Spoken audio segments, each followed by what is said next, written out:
The Israeli military says it has shot down a ballistic missile which was launched from Yemen before it crossed into Israeli territory. It's another suspected attack by the Iran-backed Houthis and comes as Israel has set out its case to the UN Security Council for a full assault on Houthi forces in Yemen.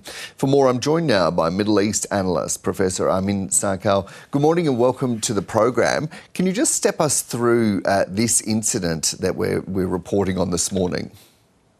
Well, the Houthis have been operating in solidarity with Hamas in the Gaza Strip, for a long time.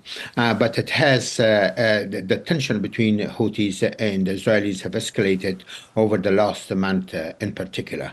The Houthis have fired a number of cruise missiles, which have not really caused any massive casualties in Israel, but has caused some damage. And of course, the Israelis feel very much insecure in relation to Houthis' operations. And also, the Houthis have been trying to block any ships bound for Israel through the Red Sea. And that has had not only regional, but also international implications. And now it's come to the point that Israel wants to launch a massive offensive against the Houthis, but to do so, it also wants to secure some support from the United Nations Security Council, but it's very doubtful that that sort of support would come its way, although the United States and some of its allies on the Security Council would support Israeli operations, but I think Russia and China will be very hesitant to provide any carte blanche to Israel to do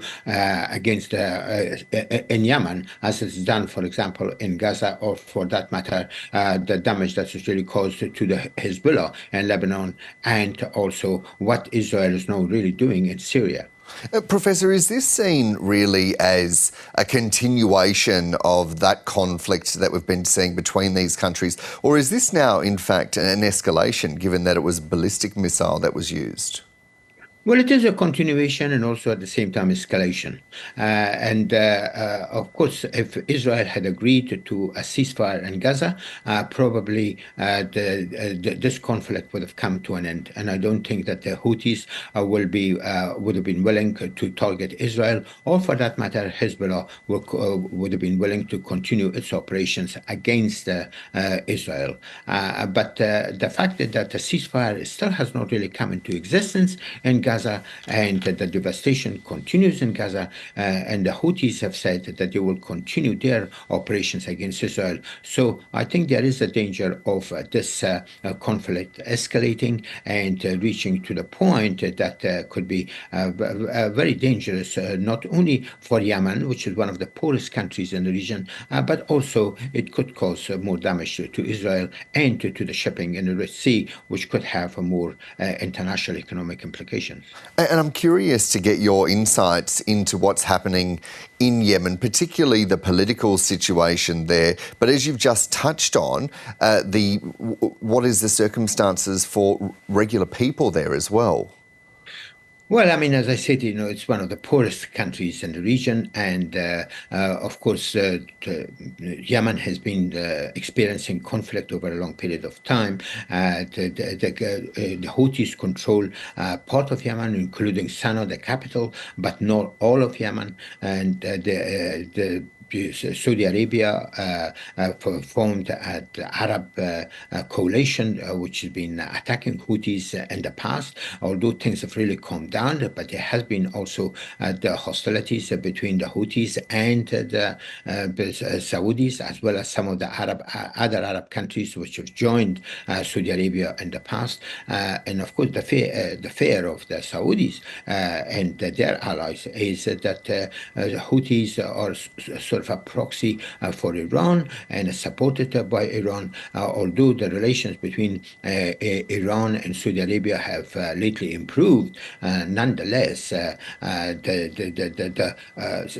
of the foundations of the rivalry between the two sides still exist. And you touched on that move, or the progression of that move in the UN Security Council for a full assault on Houthi forces in Yemen.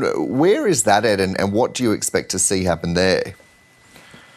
I think, Israel would be willing to use its air power and, of course, its missile power to weaken the Houthis and possibly carry out extensive bombardment of the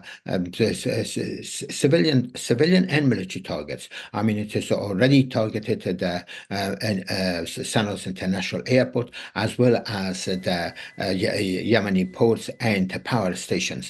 This is something that Israel had done and extensively in Gaza and also in Lebanon, and would like to really be in a position to do the same to Yemen. But whether that is really going to necessarily deter the Yemenis from discontinuing their support for the Hamas and the people of Gaza, and for that matter, for the Palestinian cause in general, I mean, that remains to be seen.